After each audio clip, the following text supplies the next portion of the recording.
আমার স্ত্রী মমতা খুব জেদি। আমার কোনো কথাই সে শুনতো না। আমি যদি তাকে কোনো কাজ করতে বলতাম তাহলে সে কাঁদতে শুরু করতো।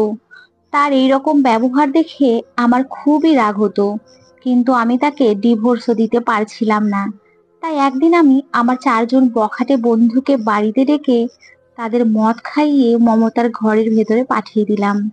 মনে মনে চিন্তা করে রেখেছিলাম যে তার নামে অভিযোগ এনে তাকে ডিভোর্স দিয়ে দেব। কিন্তু 1 ঘন্টা পর যখন আমি মমতার ঘরে গেলাম, তখন তো আমার প্রাণটাই যেন বেরিয়ে যাওয়ার জোগাড় হলো। কেননা বিছানায় আমার স্ত্রী শুয়ে, আর আমার 4 জন বন্ধু একসাথে মিলে তার সাথেই। তখন আমার বয়স 25 বছর, কিন্তু আমি তখনও বিয়ের জন্য প্রস্তুত ছিলাম না। প্রতিদিনের মতো এক রাতে বাড়ি ফিরে আসার সাথে সাথে মা আমাকে একটা অদ্ভুত কথা শোনালেন। তিনি বললেন, বাবা, তোর দাদার বিয়ে ঠিক হয়ে গেছে, তাই তুই কিছুদিনের ছুটি নিয়ে রাখ। আমি অবাক হয়ে গেলাম যে কবে কবে বিয়ে ঠিক হয়ে গেল, আর আমি কিছু বুঝতেই পারলাম না। কিন্তু আমি তখনও জানতাম না দাদার বিয়ের দিন যা ঘটবে তা আমার জীবনটাই পাল্টে দেবে।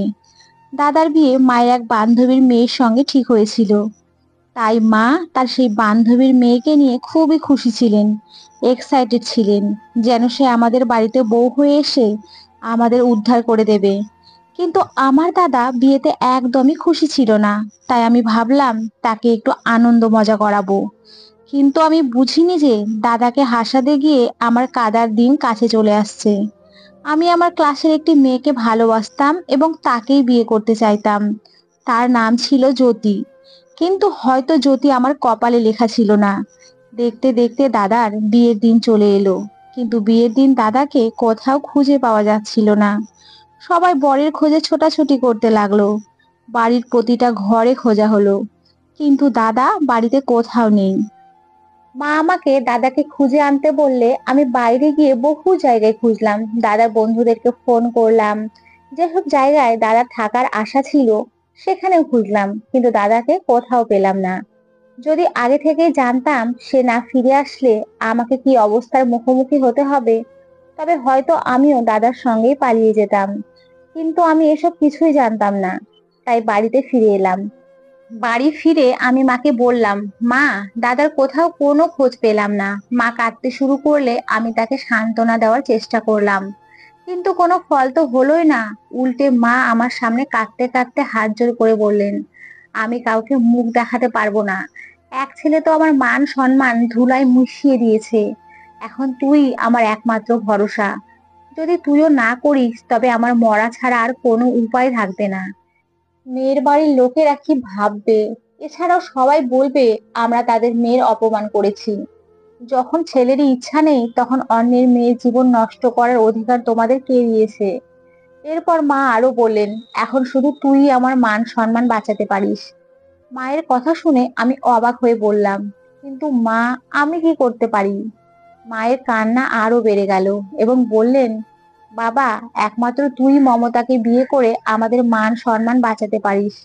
বাবা, মমতা খুবই ভালো মেয়ে, সে তোকে সব সময় সুখেই রাখবে। মায়ের কথা শুনে আমি তো হতবাক হয়ে মাথা নেড়ে বললাম, কিন্তু মা, আমি এই ধরনের গৃহিণী টাইপ মেয়ে একদমই পছন্দ করি না। আমার তো এখনকার দিনের স্মার্ট মেয়ে পছন্দ, তাই আমি ওকে বিয়ে করতে পারবো না। আমি সরল মনেই এই কথা বললাম, কিন্তু আমার কথা শুনে মায়ের চোখের জল আরো বেড়ে গেল। আমি মাকে এভাবে কাঁদতে দেখতে পারছিলাম না। ঠিক তখনই বাবা এমন একটা কথা বললেন যা না শুধু আমার মনোবল বাড়ালো এবং আমার মনে একটা নতুন লোভের জন্ম দিল। বাবা তখন খুব রেগেছিলেন। তিনি বললেন, তুষার এই সময় আমাদের ধোকা দিয়ে পালিয়ে গেল। যদিও আগে ভাগে আমাদের জানাতো তাহলে হয়তো তার বদলে আমরা তোর সাথেই এই বিয়ের কথা ঠিক করতাম। যে সন্তান সবার সামনে আমাদের পরিবারের সম্মান নষ্ট করেছে তাকে আমি আমার সম্পত্তি থেকে 1 টাকাও দেব না। আমার যা কিছু আছে, এই বাড়ি, ব্যাংকের টাকা সব তোমার নামে করে দেব যদি তুই ওই মেয়েটিকে বিয়ে করিস। তুই যদি তাকে সসম্মানে গ্রহণ করিস তাহলে আমার সব সম্পত্তি তোর হবে। এতে তুই আর মমতা সুখে শান্তিতে জীবন কাটাতে পারবি। বাবার কথা শুনে আমার গায়ে কাঁটা দিয়ে উঠলো, কেননা আমাদের অনেক জমি জমা ও সম্পত্তি ছিল। তাই বাবার মুখে সম্পত্তির কথা শুনে আমি হ্যাঁ বলে দিলাম। আমার সম্মতি শুনে মা বাবা যেন তাদের প্রাণটাই আমার উপরে উজাড় করে দিলেন। বাবা আরো বললেন, বাবা তুই আমার মন খুশি করে দিয়েছিস, তাই আমিও তোকে এমন খুশি করে দেব যে তুই কল্পনাও করতে পারবি না। বাবার কথা শুনে আমার ভেতরে এমন সাহস এলো যে আমি তখনই মমতার সঙ্গে বিয়ে করে নিলাম। মমতাকে বিয়ে করে আমি বাড়িতে নিয়ে এলাম। কিছু রীতিনীতি শেষ হওয়ার পর ওকে আমার ঘরে বসানো হলো এবং কিছুক্ষণ পরেই আমি ঘরে ঢুকলাম। আমার সামনে গ্রামের এক সুন্দরী মেয়ে বসেছিল, যার প্রতি না আমার কোনো আগ্রহ ছিল আর না কোনো টান ছিল, কারণ আমি ওকে ভালোবাসতামই না। আমি তো শুধু টাকার লোভে ওকে বিয়ে করেছি, ওর মুখ দেখতেও ইচ্ছে করতো না আমার, কারণ আমি শহরের রঙিন আধুনিক মেয়েদের পছন্দ করতাম। আমি কখনোই নারীর রূপে মুগ্ধ হইনি, বরং আমি খেয়াল করতাম সে কিভাবে কথা বলে, তার স্বভাব কেমন, ব্যক্তিত্ব কেমন, এই জিনিসগুলোই আমাকে টানতো। যাই হোক, আমি মমতাকে আগে দেখিনি, তবে মায়ের মুখে শুনেছিলাম সে খুবই সুন্দরী, খুবই মিষ্টি মেয়ে। সে ঘোমটা টেনে বিছানায় বসেছিল। আমি আমার শেরওয়ানি খুলে হ্যাঙ্গারে রেখে আমার ঘড়িটাও খুলে রাখছিলাম। সম্ভবত মমতা আশায় ছিল যে আমি ওর পাশে বসে ওকে কিছু বলবো, ওর ঘোমটা সরাবো। কিন্তু আমার কোনো তাড়াহুড়ো ছিল না। আমার চুপচাপ থাকা হয়তো মমতার সহ্য হচ্ছিল না, তাই সে খুবই মৃদু স্বরে বলল, নমস্কার। তার এই কথা আমার মাথায় যেন আগুন ধরিয়ে দিল। আর আমি রেগে গিয়ে বললাম, এই গাইয়া টাইপের কথা বলা বন্ধ করো। বাসর রাতে কেউ তার স্বামীকে নমস্কার বলে নাকি? আমার কথায় লজ্জা পাওয়ার বদলে সে হেসে বলল, আপনিও তো কিছুই বললেন না। আমি তার কথায় আরো রেগে গিয়ে বললাম, তুমি এখন থেকেই আমার উপরে অধিকার ফলাতে শুরু করেছো। আমার কথা শেষ হওয়ার আগেই মমতা বলল, আমি তোমার উপরে কোনো অধিকার ফলাচ্ছি না, এটা আমি তো কল্পনাতেও আনতে পারি না। আমি সারা জীবন তোমার সঙ্গেই থাকবো, তোমার প্রতি বিশ্বস্ত থেকে সারা জীবন তোমার সেবা করব। তোমার আদেশ না মানার কথা আমি কল্পনাতেও আনতে পারি না। মমতার এত আজ্ঞাবহ ব্যবহার আর সতী সাধ্বী স্বভাব দেখে আমার মনে একটা অদ্ভুত সুখ অনুভব হচ্ছিল। কেননা আমি জানতাম এমন স্ত্রীরা স্বামীর সামনে কোনো দিনই মুখ খোলে না। তাই এবার আমি যা চাই তাই করতে পারবো। আমি বললাম, আচ্ছা ঠিক আছে, কাপড় পাল্টে শুয়ে পড়ো, আমি খুবই ক্লান্ত। সে আচ্ছা ঠিক আছে বলে বাথরুমে চলে গেল। আমার চোখ যখন তার পায়ের উপরে পড়লো, তখন আমি দেখলাম যে তার পা যেন তুলোর মতো নরম আর দুধের মতো ফর্সা। আমার মনে হচ্ছিল এই পা মাটিতে হাঁটার জন্য নয়, বরং ফুলের উপর দিয়ে হাঁটার জন্যই বানানো হয়েছে। তার পায়ের এই সৌন্দর্যে আমি হতবাক হয়ে গেলাম। এর আগে তো আমি তার মুখ দেখতেও চাইতাম না, কিন্তু এবার যখন আমার চোখ তার মুখের উপরে পড়লো, তখন আমি যেন চোখ সরাতেই ভুলে গেলাম। কেননা তার মুখে এমন একটা অদ্ভুত উজ্জ্বলতা ছিল, যা সহজেই যে কাউকে নিজের দিকে টেনে নিতে পারতো। সে ধীর পায়ে হাঁটতে হাঁটতে বাথরুমে ঢুকে গেল এবং মুখ ধুয়ে যখন বাইরে এলো, তখন আমি তার মুখের দিকে তাকিয়েই থাকলাম। হঠাৎই আমার মনে তার প্রতি এক অজানা অনুভূতি জন্ম নিল। আর আমার মনে হচ্ছিল যে এই সরল নিষ্পাপ মেয়েটিকে এখনই নিজের বুকে টেনে নিই এবং ভালোবাসায় ভরিয়ে দেই। কিন্তু ঠিক তখনই আমার মনে শহরের সেই রঙিন মেয়েগুলোর ছবি ভেসে উঠলো, যারা আমাকে সব সময় ঘিরে থাকতো, আমার উপরে প্রাণ উজাড় করত, আর আমার জন্য সবকিছুই করতে রাজি ছিল। আমি মনে মনে ভাবলাম, যখন শহরের এমন মেয়েরা আমার পেছনে ঘোরে, তখন আমি কেন এমন এক গাইয়া মেয়ের জন্য দুর্বল হব? মমতার মধ্যে কি এমন আছে? শুধু সুন্দর মুখ, না তার মতো ভঙ্গিমা আছে, আর না আছে শিক্ষা দীক্ষা। তাই আমি মনে মনে বললাম, একদম না। এরপরে আমি ঘর থেকে বেরিয়ে বারান্দায় এসে বসে রইলাম। কিছুক্ষণ পর মা এসে আমার মাথায় হাত বুলিয়ে বললেন, বাবা চিন্তা করিস না, তোর বউ মমতা লাখের মধ্যে একটা। দেখিস ও সারা জীবন তোকে খুশি রাখবে, কখনো কোনো অভিযোগ করার সুযোগ দেবে না। তুই খুবই ভাগ্যবান যে এমন মেয়ে পেয়েছিস। আজকাল শত খুঁজলেও এমন মেয়ে পাওয়া যায় না। আমি বললাম, হ্যাঁ মা, একদম ঠিক। আমার কথা শুনে মা বললেন, যা বাবা, এখন নতুন বউয়ের কাছে গিয়ে ওর মনটা একটু ভালো কর। আমি বাধ্য ছেলের মতো মাথা নুইয়ে বললাম, আচ্ছা মা, যাচ্ছি। তারপর আমি ঘরের ভেতরে ঢুকে পড়লাম। কিন্তু ঘরে ঢুকে আমি একটু অবাক হয়ে গেলাম, কেননা ঘরের কোণে রাখা ছোট্ট মন্দিরের সামনে মমতা চোখ বন্ধ করে দাঁড়িয়ে হাত জোর করে মনে মনে প্রার্থনা করছিল। তাকে এভাবে হাত জোর করে প্রার্থনা করতে দেখে আমার মনে হলো একটু খোঁচা দিই। তাই ব্যঙ্গ করে বললাম, বিয়ের আগে কি এমন পাপ করেছো যে এখন ঈশ্বরের কাছে ক্ষমা চাইতে হচ্ছে? নিশ্চয়ই কিছু না কিছু করেছো অতীতে। আমার কথা শুনেও সে রাগ করলো না, বরং নিজের স্বভাব অনুযায়ী মুচকি হেসে বলল, আমি তো তোমার দীর্ঘ জীবনের জন্য প্রার্থনা করছিলাম। আমি এমন কিছুই করিনি। তবে আমরা সবাই কম বেশি পাপী। মানুষ মাত্রই ভুল করে বসে। তাই আমাদের সবারই ঈশ্বরের কাছে ক্ষমা চেয়ে নেওয়া উচিত, যাতে তিনি আমাদের সৎ পথে থাকতে সাহায্য করেন। তার এই শান্তভাবে বলা কথাগুলো শুনে আমি আরো রেগে গেলাম, আর বললাম, তার মানে তুমি বলতে চাও আমি পাপী, আমি নরকে যাব? আমার এই কথা শুনে সে হঠাৎ করে ধপ করে বসে পড়ল আর বলল, ঈশ্বর না করুন আমি এমন কিছু বলি। এমন কথা বলার আগেই যেন আমার জিভ কেটে যায়। কিন্তু ওর এসব কিছুই আমার কাছে সাজানো নাটক মনে হচ্ছিল। ওর কোনো কিছুই আমার কাছে সত্যি বলে মনে হচ্ছিল না। তার এই ধৈর্য, এই শান্ত ব্যবহার আমাকে আরো বিরক্ত করে তুলছিল। যদি সে একটু রাগ করত, অভিযোগ করত, তাহলে আমি বুঝতে পারতাম যে ও ও আমার মতোই মানুষ। ওর এই ধৈর্য, এই সংযম আমার ভিতরে আগুন ধরিয়ে দিচ্ছিল। মনে হচ্ছিল যে ও যেন আমাকে নিয়ে মজা করছে। এসব ভাবতে ভাবতে আমি বিছানায় শুয়ে ঘুমিয়ে গেলাম। সকালে বাবা আমাকে তার ঘরে ডেকে নিয়ে গেলেন। ঘরে গিয়ে বিছানার উপরে কিছু কাগজপত্র ছড়িয়ে থাকতে দেখে আমি মনে মনে ভাবলাম, এটা নিশ্চয়ই সম্পত্তির কোনো ব্যাপার। তাই সরাসরি জিজ্ঞেস করেই ফেললাম, বাবা, এসব কি? বাবা খুশি হয়ে বললেন, অফিস থেকে আমাদের আবেদনপত্র মঞ্জুর হয়েছে। আমি অনেকদিন থেকে অফিসে ছুটির আবেদন করেছিলাম, যাতে আমি আর তোর মা তীর্থযাত্রায় যেতে পারি। আর সেই অনুমোদন এসে গেছে। আমি হতবাক হয়ে গেলাম যে বাবা কবে থেকেই চেষ্টা করে যাচ্ছিলেন। যাই হোক, বাবার মুখে আনন্দ দেখে আমার মনেও আনন্দে ভরে গেল। এরপরে বাবা আরো বললেন, বাবা, মমতা খুবই ভালো মেয়ে। দেখিস, ও তোকে ঠিক সামলে রাখবে, তোকে পথভ্রষ্ট হতে দেবে না। বাবা খুবই খুশি ছিলেন, আর আমিও খুব খুশি ছিলাম যে মা বাবা 1 মাসের জন্য চলে যাচ্ছেন। মানে পুরো বাড়ি এখন আমার। আর আমি ঠিক করে ফেললাম যে মমতার সাথে এমন কিছু করব যাতে ওকে আমাকে ডিভোর্স দিতে হবে না, বরং সে নিজেই এই বাড়ি ছেড়ে চলে যাবে। যাই হোক, আমি বাবার সাথে কথা বলে ঘরে ফিরে এসে দেখি মমতা এখনো সেই নাটকই করছে। সতী সাবিত্রী বউয়ের মতো গীতা হাতে নিয়ে গীতা পড়ছে। আমি ওর পাশে বসে বললাম, মমতা, তুমি কি সত্যিই এত পবিত্র আর ধার্মিক মেয়ে, যে সব সময় ভগবানের পুজো অর্চনা নিয়েই থাকো? তুমি কি কখনো কোনো পরপুরুষের দিকে চোখ তুলে তাকাওনি? আমার কথা শুনে সে কানে হাত দিয়ে বলল, আমার ভগবান জানেন, আমি কখনো কোনো পরপুরুষকে খারাপ চোখে দেখিনি। এমনকি আমি তাদের সঙ্গে কথা বলাও পছন্দ করি না। ওর এই কথা শুনে আমি বললাম, তাহলে তো তুমি আমার বন্ধুদের সামনেও আসতে চাইবে না? সে বলল, হ্যাঁ, অবশ্যই আমি তোমার বন্ধুদের সামনে কখনোই যাব না।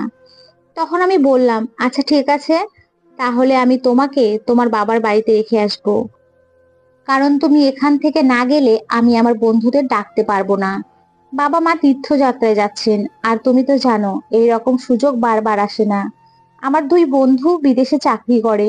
তারা আমার বিয়ের কারণে ছুটি নিয়ে এসেছে। তারা আমার বাড়িতে আসতে চায়, আর আমরা সবাই একসাথে কিছুটা সময় কাটাতে চাই। আমাদের একাকিত্বের দরকার, যা কেবল এই বাড়িতেই সম্ভব। তাই আমি চাই যে তুমি আমাদের মাঝে কোনো বিরক্তির কারণ না হও। এই জন্যই তোমাকে বাবার বাড়িতে রেখে আসতে চাই। মমতা সঙ্গে সঙ্গে আমার কথা মেনে নিয়ে বলল, তবে আমার একটা শর্ত আছে। আমি বললাম, কি সেই শর্ত? সে বলল, সেটা এখনই নয়, পরে বলবো। এই বলে সে ঘর থেকে বেরিয়ে গেল এবং মা বাবাকে তীর্থযাত্রার জন্য শুভেচ্ছা জানাতে লাগলো। আর আমি ঘরের ভেতরে বসে ভাবতে লাগলাম, মমতার মাথায় এমন কি শর্ত এসেছে যা সে আমার কাছে রাখতে চায়। আমি আমার সব বন্ধু আর গার্লফ্রেন্ডকে জানিয়ে দিয়েছিলাম যে আমার মা বাবা 1 মাসের জন্য বাইরে যাচ্ছে, তাই তারা যেন আমার বাড়িতে পার্টির জন্য চলে আসে। আমি তো বলেই দিয়েছিলাম যে আমরা ছেলে মেয়ে সবাই মিলে রাতভর আনন্দ করব। এই কথা শুনে আমার সব বন্ধুরাও তাদের গার্লফ্রেন্ডদের নিয়ে আসতে রাজি হয়ে গেল। আমার বেশিরভাগ বন্ধু বেহায়াপনার ব্যাপারে খুবই এক্সপার্ট। তাদের প্রত্যেকের গার্লফ্রেন্ড ছিল এবং তাদের মধ্যে সব ধরনের সম্পর্ক গড়ে উঠেছিল। আমার বন্ধুদের কার্যকলাপের কারণে অনেকবার আমিও বিপদে পড়েছি, কিন্তু বাবার টাকার জোরে আমি প্রতিবারই বেঁচে গিয়েছিলাম। যাই হোক, এবার আমার কোনো চিন্তা ছিল না, কেননা এবারে তো পার্টি আমার নিজের বাড়িতেই হবে। তাই আমি নিশ্চিত ছিলাম, কারণ এটা কোনো হোটেল নয় যে ধরা পড়ার ভয় থাকবে। তবে সবচেয়ে বড় মজার ব্যাপার হলো আমার কোনো বন্ধুই জানতো না যে আমার বিয়ে হয়ে গেছে। যদিও আমি মমতাকে মিথ্যে বলেছিলাম যে আমার দুই বন্ধু আমার বিয়েতে অংশ নিতে বিদেশ থেকে এসেছে। আমি চাইনি কেউ জানুক আমি একটা গাইয়া মেয়েকে বিয়ে করেছি, আর তারা আমাকে নিয়ে উপহাস করুক। কিছুক্ষণ পরেই মমতা আমার কাছে এসে অদ্ভুত দৃষ্টিতে আমার দিকে তাকালো, যেন সে সব কিছুই জানে। সে বলল, মোহিত, একটা কথা সত্যি করে বলবে? আমি বললাম, হ্যাঁ বলো। সে বলল, তুমি কি সত্যি সত্যি তোমার বন্ধুদের পার্টি দিতে চাও? আমি বললাম, হ্যাঁ দিতে চাই। কেন, তোমার কোনো সন্দেহ আছে নাকি? যদি তুমি এখানে থাকতে চাও তাহলে থেকে নিজের চোখে সব দেখে নিতে পারো। আমি তো শুধু তোমার ভালোর জন্যই বলেছিলাম। আমাদের বন্ধু বান্ধবের পার্টিতে তোমাকে মানাবে না, কারণ তোমার স্বভাব একেবারেই আলাদা, আর তুমি বিরক্ত হয়ে পড়বে। তাই আমি বলছিলাম তুমি তোমার বাবার বাড়িতে চলে যাও। সে কিছুক্ষণ চুপচাপ আমার দিকে তাকিয়ে থেকে বলল, হ্যাঁ এটাও ঠিক যে আমি তোমাদের পার্টিতে থাকতে পারবো না, কিন্তু তোমাকে নিয়ে আমার ভয় হচ্ছে, যদি তোমার সাথে খারাপ কিছু হয়ে যায়। আমি অবাক হয়ে বললাম, আমার সঙ্গে খারাপ হবে কেন? সে বলল, যতক্ষণ না তুমি ভালো মন্দের পার্থক্য বুঝতে শিখবে ততক্ষণ আমি তোমাকে জোর করে কিছুই বোঝাতে চাই না। আমি বললাম, হ্যাঁ ঠিক আছে, আর আমাকে জোর করে কিছু বোঝানোর চেষ্টাও করবে না। তুমি তো জানো আমি এই বিয়ে করেছি শুধুমাত্র বাবা মায়ের খুশির জন্য। তোমার যে হবু বর ছিল সে তো বিয়ের ঠিক আগেই তোমাকে ছেড়ে পালিয়ে গিয়েছিল। নিশ্চয়ই কোনো না কোনো কারণ তো আছে যার জন্য সে তোমাকে বিয়ে করতে চায়নি। আমার এই কথাগুলো শুনে মমতার মুখে দুঃখের ছাপ স্পষ্ট ফুটে উঠল, আর তার চোখে জল চলে এলো। কিন্তু আমি তাকে সান্ত্বনা দিতে গেলাম না, বরং কাঁদতে দেখে বাথরুমে চলে গেলাম। আর এইভাবেই আমাদের বিয়ের 3 দিন হয়ে গেল, কিন্তু আমি তাকে ছুঁয়েও দেখিনি। বাথরুম থেকে এসে সোজা সোফায় গিয়ে শুয়ে পড়লাম, আর সেও আমাকে কিছু না বলে শান্তভাবে বিছানায় শুয়ে পড়লো। পরের দিন সকালেই বাবা মা রওনা হয়ে গেলে মমতা বলল, তুমি এখন আমাকে আমার বাবার বাড়িতে রেখে এসো। আমি বললাম, একদিন পরে যেও। আর তুমি যে বলছিলে তোমার একটা শর্ত আছে, সেটা তো এখনো বলনি। সে বলল, আমার কোনো বড় শর্ত না, আমি শুধু এইটুকুই চাই যে তুমি প্রতিদিন সকালে ভগবানের পুজো করে দিন শুরু করো। ভগবানের নাম নিয়ে দিন শুরু করলে ভগবান আমাদের সব বিপদ থেকে বাঁচিয়ে রাখেন। তার এই কথা শুনে আমার ভালো লেগেছিল, আর আমি সত্যিই তার কথায় প্রভাবিত হয়ে গেলাম। আমি তো ভেবেছিলাম সে হয়তো টাকা চাইবে বা অন্য কোনো জিনিস দাবি করবে, কিন্তু সে তো আমারই মঙ্গলের কথা বলছিল। এই ব্যাপারটা নিয়ে আমি একটু লজ্জিত হয়েছিলাম, কারণ আমি ওকে ভুল বুঝেছিলাম। যাই হোক, কিছুক্ষণ পরে ও নিজের জিনিসপত্র গুছিয়ে নিল। ওর চলে যাওয়ার সময় আমার মনটা কেমন যেন উদাস হয়ে গেল। না জানি কেন ওর চলে যাওয়াটা ভালো লাগছিল না, কিন্তু আমি এই অনুভূতিটা ওর সামনে প্রকাশ করতে পারলাম না। এরপরে আমি ওকে ওর বাবার বাড়িতে পৌঁছে দিয়ে এলাম। ওকে পৌঁছে দিয়ে আসার পরেই বাড়িটা কেমন যেন অদ্ভুত রকমের ফাঁকা লাগছিল। মনে হচ্ছিল যেন একসাথে 10 জন মানুষ বাড়ি থেকে চলে গেছে। যাই হোক, আমি আমার বন্ধুদের ফোন করে বললাম, বাড়ি এখন ফাঁকা, তোরা সবাই আজ সন্ধ্যায় চলে আয়। আমার বন্ধুরা তো এমন একটা সুযোগেরই অপেক্ষায় ছিল, তাই তারা সন্ধ্যায় এসে পড়লো। আর তাদের আসার সাথে সাথেই বাড়িতে যেন এক নতুন উৎসব আমেজ তৈরি হয়ে গেল। এরপরে আমরা খাওয়া দাওয়া সেরে ডিজের তালে তালে আমাদের ডান্স পার্টি শুরু করলাম। আমার বন্ধুদের সঙ্গে তাদের গার্লফ্রেন্ডটাও নাচছিল। কিন্তু এসবের মধ্যেই আমার মনে হতে লাগলো যে কিছু একটা ঠিক হচ্ছে না। আমার বন্ধু রমন আর রাজীবের ব্যবহার আজ কিছুটা অস্বাভাবিক লাগছিল। তাদের চোখে এক ধরনের অস্বাভাবিকতা ছিল। তাদের চোখ দেখে মনে হচ্ছিল তারা যেন কিছু একটা লুকোচ্ছে। যখন বাকিরা নিজের মতো ব্যস্ত ছিল তখন তারা একে অপরকে ইশারা করছিল। তাই আমি তাদের উপরে নজর রাখা শুরু করলাম। এমন সময় আমার গার্লফ্রেন্ড প্রিয়াঙ্কা আমাকে ঘরের ভেতরে রাখলো। আমি তার কাছে গিয়ে দুজনে একে অপরের সাথে গল্প করতে লাগলাম। কথা বলতে বলতে কখন যে রাত 12টা বেজে গেল টেরই পাইনি। এরপর আমরা সবাই মিলে মদের আসর বসালাম, কিন্তু রাজীব এবার মদ খেতে চাইলো না। দেখে আমি একটু টেনশনে পড়ে গেলাম। ঠিক তখনই আমার মনে হলো যেন মমতা আমাকে ঘরের ভেতর থেকে ডেকে বলছে, ভোর হতে চলেছে, ওঠো আর ভগবানের কাছে গিয়ে তোমার পাপের জন্য ক্ষমা চাও, আর এদেরকে এখান থেকে বের করে দাও, না হলে খারাপ কিছু হয়ে যাবে, এরা ভালো মানুষ না। এই কথা শুনে আমি অবাক হয়ে গেলাম, কেননা মমতা তো আমার সামনেই তার বাবার বাড়িতে গিয়েছিল। তাহলে সে কখন ফিরে এলো? তার কণ্ঠস্বর এখনো আমার কানে প্রতিধ্বনিত হচ্ছিল, যদিও বাড়ির ভেতরে জোরে জোরে মিউজিক চলছিল, কিন্তু আমি নিশ্চিত ছিলাম যে ওরই গলা আমি শুনেছি। আমি রেগে ঘরের দরজা খুলে ভেতরে ঢুকে ভেতরে ছিটকিনি আটকে দিলাম। ঠিক তখনই দরজার বাইরে থেকে এক বিকট শব্দ শুনে আমার অন্তরাত্মা কেঁপে উঠল। কেননা এটা কোনো সাধারণ শব্দ নয়, বরং গুলির শব্দ। ঠিক যেন পিস্তল থেকে বের হওয়া গুলির আওয়াজ। আমি ভয়ে বিছানার উপরে বসে পড়লাম। ভয়ে হাত কাঁপতে লাগলো, বুক ধড়ফড় করতে লাগলো। তারপরেও আমি মোবাইল বের করে একটা নম্বর ডায়াল করতে শুরু করলাম। কিছুক্ষণ পরে কেউ একজন দরজায় জোরে জোরে ধাক্কা দিতে শুরু করলো, কিন্তু আমি দরজা খুললাম না। কেননা আমি নিশ্চিত ছিলাম যে বাড়ির ভিতরে কিছু একটা হয়েছে, না হলে এই গুলির শব্দ কোথা থেকে আসবে। কিছুক্ষণ পর বাইরে সবকিছু শান্ত হয়ে গেল। আমি ইতিমধ্যেই পুলিশকে ফোন করে দিয়েছিলাম। আর কিছুক্ষণের মধ্যেই পুলিশের সাইরেনের আওয়াজ আসতে শুরু করলো। কেউ আমার ঘরের দরজাটা ভাঙার চেষ্টা করছিল, কিন্তু ভাঙতে পারেনি। কেননা আমার ঘরের দরজা খুবই মজবুত ছিল। এই ঘরে সব গয়না, টাকা পয়সা এবং গুরুত্বপূর্ণ কাগজপত্র ছিল। আমার বন্ধুরা আমাকে অতিরিক্ত মদ খাওয়ানোর চেষ্টা করেছিল, কিন্তু আমি খুব অল্পই মদ খেয়েছিলাম, যার কারণে আমি বেহুশ হইনি। তখন মমতার কণ্ঠস্বর শুনে আমি ঘরে এসেছিলাম, কিন্তু ঘরে এসে কাউকেই দেখতে পেলাম না। আমি ভাবছিলাম কেন এমন হলো। এমন সময় পুলিশ এসে পৌঁছায় আর পুরো নাটকের পরিসমাপ্তি ঘটে। পুলিশ এসে তাদেরকে গ্রেপ্তার করে নিয়ে যায়। যারা আজ আমার ক্ষতি করার এবং আমার বাড়িতে ডাকাতি করার উদ্দেশ্য এসেছিল। যখন এটা সত্যিটা জানলাম, তখন আমার নিজেরই বিশ্বাস হচ্ছিল না যে আমার এত কাছের বন্ধুরা আমার বিরুদ্ধে এমন বড় ষড়যন্ত্র করতে পারে। আমার বিয়ের খবরও তারা জানতো এবং এও জানতো যে আমার ঘরে প্রচুর দামি দামি গয়না রাখা আছে। তারা সেই সবকিছু চুরি করে নিয়ে যাওয়ার পরিকল্পনা করেছিল। কিন্তু সৌভাগ্যবশত সময় মতো পুলিশ এসে যায় আর ওরা ধরা পড়ে যায়। তবে সবচেয়ে বড় আর অবাক করার ব্যাপারটা ছিল, সেদিন রাতে আমার স্ত্রী মমতা তো বাড়িতেই ছিল না। তাহলে আমি যে কণ্ঠস্বর শুনেছিলাম সেটা কার ছিল? হয়তো এটা তার ঈশ্বরের প্রতি সৎ ভক্তির ফল, যার কারণে ঈশ্বর নিজেই আমাকে বাঁচিয়ে দিয়েছেন। ঈশ্বরের মহিমা এই যে তিনি তার প্রিয় ভক্তদের উপরে আসন্ন বিপদ আগেই সরিয়ে দেন। সেই দিনের পর থেকে আমি সমস্ত খারাপ কাজ ছেড়ে দিয়েছি আর মন থেকে মমতাকে আপন করে নিয়েছি।